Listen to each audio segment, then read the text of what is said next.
बहुत लोगों ने मुझे मैसेज किया है कि विशाल भैया बहुत ज़्यादा बोल रहा है आपके बारे में, एक वीडियो आपको डालना चाहिए, एक वीडियो डाल रहा हूँ लास्ट। इसके बाद ये लोग कुछ भी बोल ले, मुझे घंटा फ़र्क नहीं पड़ेगा, चाहे जहाँ पर आकर जो वीडियो बाइट दे दे।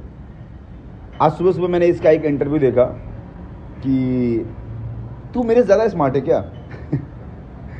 दुनिया कहाँ से कहाँ चली है, ये साला अभी तक इसी में है कि मैं स्मार्ट हूँ कि वो स्मार्ट है। ये लोग ये सोचते हैं ना कि मुझे ना व्यूवर्स की ज़रूरत है, मुझे सब्सक्राइबर्स की ज़रूरत है, मुझे यूट्यूब पे फेमस होना है।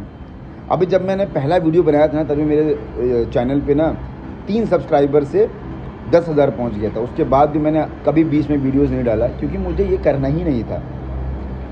चैनल मोनेटाइज हुआ, उसमें पैसे हैं, डॉलर्स हैं, मैंने विड्रॉ नहीं किया आज तक। तो मुझे इसकी ज़रूरत नहीं। और तू ऋतिक रोशन है क्या? तुझे देख करके तू बोलेगा मेरे बारे में फेमस हो जाऊँगा?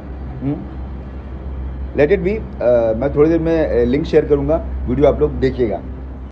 बहुत लोगों ने मुझे मैसेज किया है कि विशाल भैया बहुत ज़्यादा बोल रहा है आपके बारे में, एक वीडियो आपको डालना चाहिए, एक वीडियो डाल रहा हूँ लास्ट। इसके बाद ये लोग कुछ भी बोल ले, मुझे घंटा फ़र्क नहीं पड़ेगा, चाहे जहाँ पर आकर जो वीडियो बाइट दे दे। आज सुबह सुबह मैंने इसका एक इंटरव्यू देखा कि तू मेरे से ज़्यादा स्मार्ट है क्या? दुनिया कहाँ से कहाँ चली है, ये साला अभी तक इसी में है कि मैं स्मार्ट हूँ कि वो स्मार्ट है। ये लोग ये सोचते हैं ना कि मुझे ना व्यूवर्स की ज़रूरत है, मुझे सब्सक्राइबर्स की ज़रूरत है, मुझे यूट्यूब पे फेमस होना है। अभी जब मैंने पहला वीडियो बनाया था ना, तभी मेरे चैनल पे ना 3 सब्सक्राइबर से 10,000 पहुंच गया था। उसके बाद भी मैंने कभी बीच में वीडियोस नहीं डाला, क्योंकि मुझे ये करना ही नहीं था।